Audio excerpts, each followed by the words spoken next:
Ang angas ng bago nating windshield, no? Bumagay itong smoke sa matte black. Yan, nag-titanium bolts na rin tayo. Nice! Tara, samahan nyo ako. Punta tayo sa Honda. Check out natin yung bagong Click 125.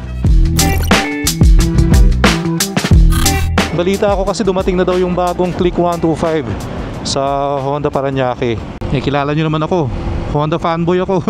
Kaya every time may mga bagong labas ang Honda, kailangan kino-cover natin yan. And by the way, gamit pala natin yung bago kong side mirror.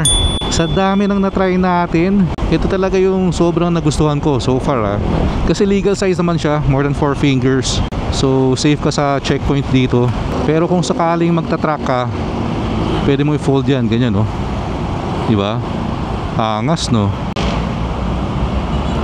Pero syempre pag nasa public, huwag niyong gagawin. Pinakita ko lang. So if may magtanong kung bakit kailangan pang i-fold kung magta-track ka or kakarera ka sa proper place makakatulong kasi sa aerodynamics yan. And sa mga matagal na nakasubaybay sa atin, alam nyo naman na ang trip na trip kong concept or theme dito kay ADV is yung sporty. Gusto ko yung sporty look. And for me tong side mirror na to, wala na mas sporty pa dito. Yon. And bago rin pala yung windshield natin Actually same style pa rin naman, bago lang yung kulay.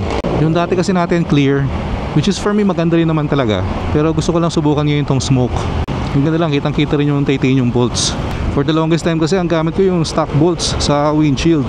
Ngayon lang tayo nagpalit. Kasi nga 1 year old na tong si ADV. Kaya gusto ko nang unti-untiin yung upgrades sa itsura naman. Actually di lang pala sa itsura, pati performance. Mga plano natin, suspension, of course yung panggilid, muffler. Hindi lang natin kayang sabay-sabayin lahat ngayon. Alright, nasa Honda Safety Driving Center na tayo. So pag nakita nyo na yan, malapit na kayo sa Honda Paranaque, sa flagship store, kasi tabi lang nila. Ayan, so we are here. Ito yung XADV.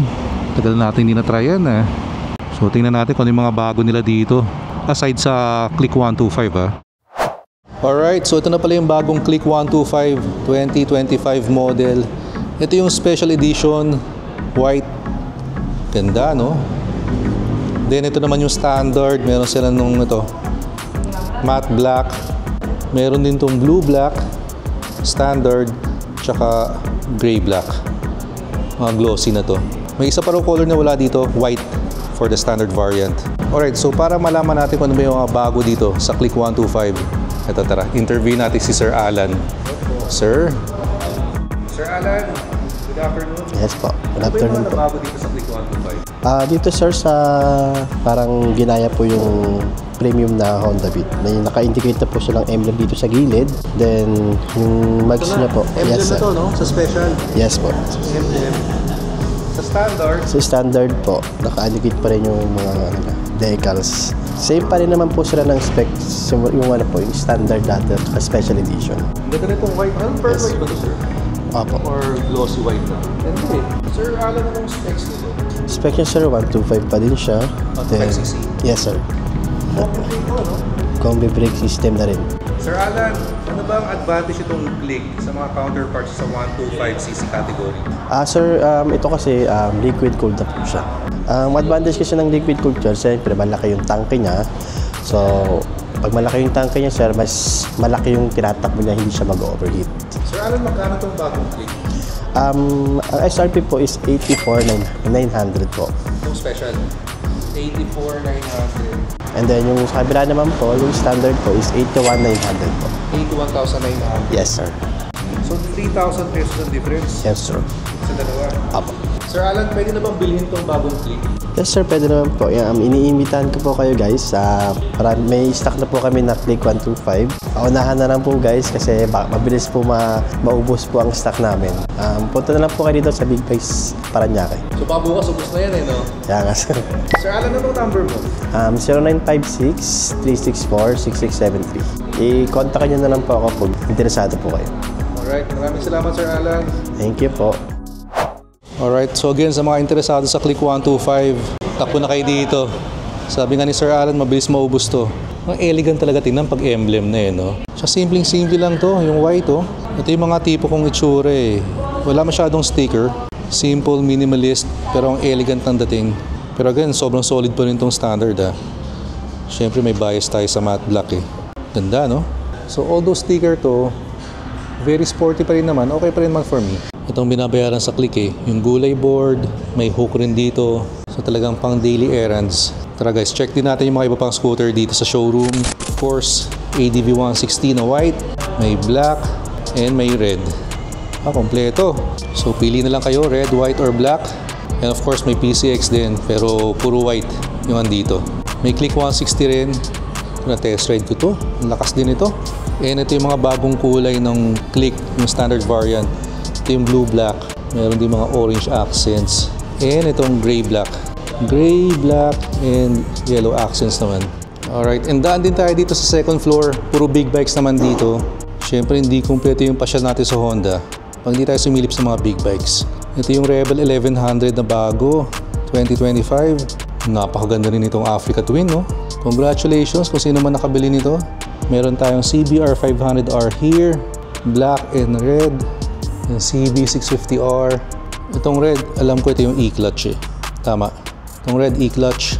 And ito na-try natin to, CB 1000R. Discontinued model na to. Ang papalit is yung Hornet 1000. Actually, yung Hornet 1000 na release na yun, or na-launch pala sa Makina Moto Show. Pero padating pa lang daw yung units dito next week. And ito, ang daming CB650R. Sobrang classic nito, guys. So sa naghahanap ng CB650R dyan, sobrang daming units dito, guys. Ito pala yung Hornet 500. Itong white. Ganda rin ito. Ay, Hornet rin pala itong matte black. Ang ganda talaga ng white ng Honda, no? And we have adventure bikes here. CB500X. And syempre yung pangarap natin, XADV 2025. Then merong doon, Transalp 750. NX500 yata to. Ito yung 2024 na XADV naman. And we have yung matte black na Africa Twin. Angas, no? Iba rin talaga pag matte black ng Honda. And syempre dito rin yung Goldwing. Yung mga Kong TV level ka, bagay na bagay sa ito. Dami ng dials dito, no? And may airbag din pala to. So added safety. Alright, so kung naghahanap kayo ng Honda big bike, pasyalan nyo na itong Honda Paranaque. For sure, meron sila dito na hinahanap nyo. Sir Josh, ito ang hahanapin nyo pag big bikes naman. Yes, sir. Alright. So ito yung Click 125. Mababa siya. Flat foot ko. Okay din yung feels ko dito, Kasi nakagamit ako ng Mio i125. Meron yung bayaw ko. So yun yung alam kong direct competitor nito or direct competition. Iba rin talaga pag Honda. Pero itong Click 125 hindi pa ako nakatry nito Ang natry ko yung Click 160. Ito naman yung puti. Ganda. Kung kukuha ako ng Click 125, ito yung kukunin ko, itong white. May spark sa akin to. Kasi yung white parang may pagka-pearl. Tapos emblem na. Simple lang. Wala ka na ibang makikitang sticker. Ang linis tingnan. Yan again guys, mabilis maubos to. So kung interesado kayo, takbo na kayo dito sa Honda Paranaque. Ito na naman tayo guys. Napakadumi ng ADV natin. Napabayaan na naman. Hindi ko kasi na-cover ng ilang araw. Alright, let's go. Sobrang traffic na naman dito sa service road. Sobrang nagustuhan ko yung special na bagong Click 125. Yung kulay puti. Kaya hindi na rin nakakagulat na yung Click 125 pala, yan ang top seller ng Honda. Kasi nga, budget friendly, very reliable, okay din naman yung looks. Wala ka rin masasabi sa performance yan. Talagang yan, pang daily workhorse yan. And syempre Honda yan. Kaya talagang alam natin good quality. Pero sana makatry din tayo soon yung Click 125. Kasi nga nagagamit-gamit ko ngayon yung Mio i125 ng bayaw ko. So mas okay sana kung makompare ko din yung dalawa. Kasi sa 125cc category, pretty much ang dalawa lang ang magkalaban Yung Click tsaka Mio, di ba? And by the way, since kaka 1 year lang pala sa atin ni ADV 160, gawa din tayo soon ng first year review. So ano ba yung mga nagustuhan ko and mga hindi masyadong gusto dito kay ADV after yung first year ko sa kanya. Bilis din ng panahon no? Parang kailan lang yung first ADV video ko, yung nilalabas ko to sa casa sa Honda San Pedro. And by the way guys, road to 18,000 subscribers na pala tayo dito sa YouTube channel natin. Kaya sa mga hindi pa nakasubscribe dyan, please click the subscribe button below and like and share the video. Grabe na naman ang traffic dito sa sukat. So again, maraming salamat sa mga nanood ng video natin today, sa mga sumama sa pasyal natin. Sobrang solid nyo. So guys, kita-kits tayo sa next video. Ingat kayo lahat palagi. Always ride safe. Peace out.